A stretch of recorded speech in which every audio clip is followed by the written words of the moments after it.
હમણાં થોડા સમય પહેલા ગુજરાતના ફિલ્મ જગતમાં લાલો કરીને ગુજરાતી પિક્ચર આવ્યું હતું. માયાભાઈ, મારે વાત મૂળ એ કરવી છે કે અત્યાર સુધી ગુજરાતી ફિલ્મો જે બને છે એમાં સબસિડીનો આધાર હોય છે મોટો, કે ગવર્મેન્ટની સબસિડી મળે.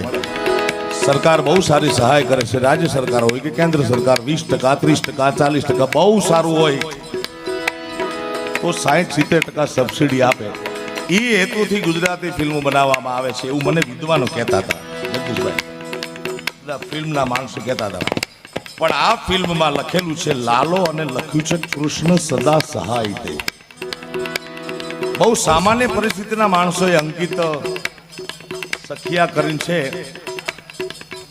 જામનગર, કોઈ જામનગરનો છે, કોઈ જુનાગઢનો, અને એ રેકોર્ડિંગમાં મારી પાસે આયા ગવડાવવા માટે. ત્યારે એ વાત કરતા હતા કે અમે માંડ મરણ મૂડી ભેગી કરીને બનાવ્યું છે.